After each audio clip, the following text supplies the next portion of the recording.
Do you want to know how to get kids to clean up after themselves? Well, you're not alone. There's a lot of parents wanting to know that, and that's what I'm talking about today. I'm Nicholeen Peck, and I teach all about parenting and behaviors, family communication, and relationships, and I teach those things through the lens of self-government. In this video, we're going to be talking about getting those children to clean up their messes and not having to make a big deal out of it.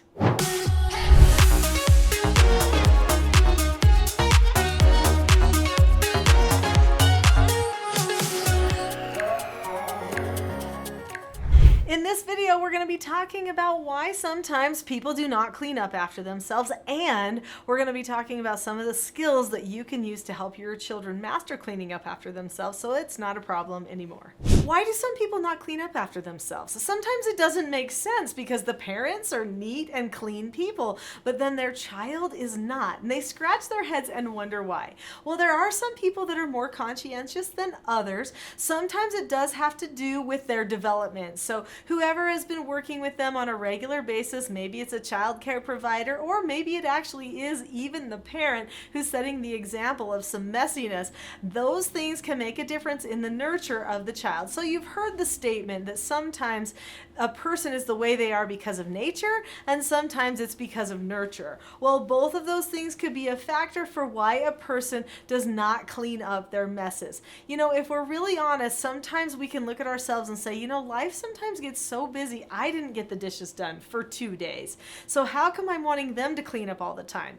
Well, sometimes what we're doing is we're trying to get some order in our own lives by having somebody else do something. We need to remember that we also need to be setting the example of being clean if we want them to be clean. So this brings me to my first point, and that is if you want your child to develop into a neat and tidy person, make sure that you are teaching that to them when they're young, or as young as possible. If your child's already 17, start now. It's never too late. I know that. I brought youth into my home who were ages 17 to do treatment foster care, and I would teach them how to be clean.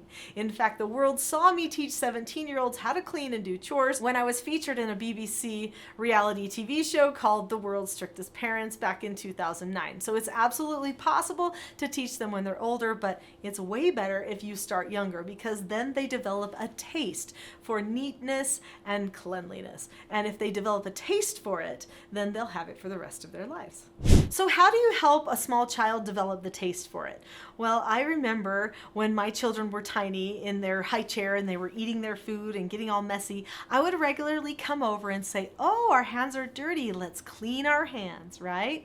And I would keep them clean. We would wash their clothes. They would see that happen. They would see me do all the things to clean up on a regular basis. So I remember on my child's 1-year-old birthday party, remember one when they're supposed to get all messy? I remember most of my children looking at this chocolate cake that I wanted them to dive into and make a mess with, and they would pick very gently and lick off their fingers, and then after they did that a few times, they would look at me and they would hold out their hand and say, messy, because they wanted me to clean it off. They wanted to be clean from the time they were little because I kept them clean. However, as time goes by, sometimes they get a little lazy, and I did have one child in particular who was famous for her messy room. So we had to have a planning session and help her overcome the habit of creating a messy room and not cleaning it up. So even though she started out neat and tidy, she did develop some other habits over time.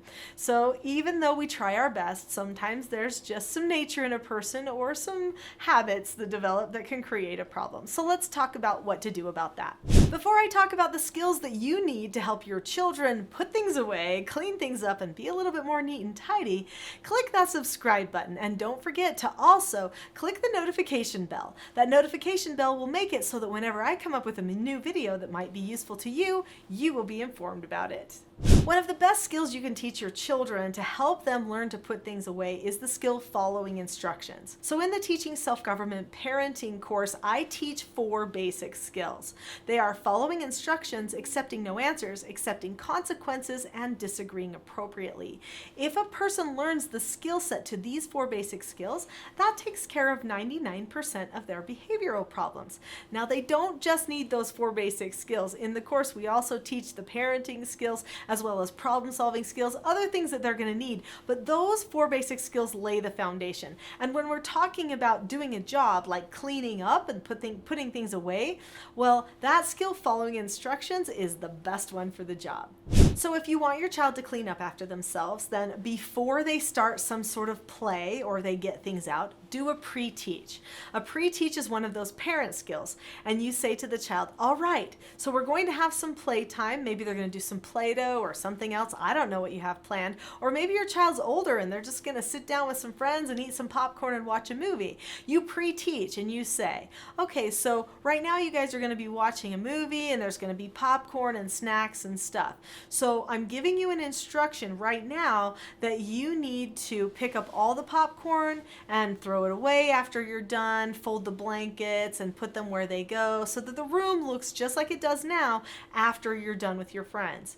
If not, this will be the negative consequence. If so, this will be the positive. So how do they follow instructions? Well, you would have taught them the skills to following instructions, which are to look at the person, keep a calm face, voice, and body, say okay or ask to disagree appropriately, do the task immediately, and then check back. So once you've pre-taught your child about what's expected, then what comes next is follow through. So how do you follow through with your children? Well, you praise them if they follow the instructions, and then you consistently correct them if they don't. The corrections do not need to be negative interactions. They just need to teach them cause and effect, and you would use a description technique. So you describe what happened, what should have happened, what they've earned, and then how they can fix it for the future. They get the opportunity to accept a negative consequence, which is usually an extra chore in our family, because work is the antidote for a sick character. Speaking of character, think of the character development that is happening when you're pre-teaching your child about cleaning up after themselves and then helping them follow through. You are literally helping them develop a good character. This is amazing. Our society needs people of good character more than ever before. We've talked about one of the 4 basic skills, which is following instructions, but really you do need all 4 of those 4 basic skills to take care of the entire situation. Since you've liked this video, I'm pretty sure that you are going to like my next video, which is 4 skills to transform your parenting. In that video, we'll talk about the 4 basic skills, how you can teach them to your children, and other insights you might need to make sure those 4 basic skills are a success at your house.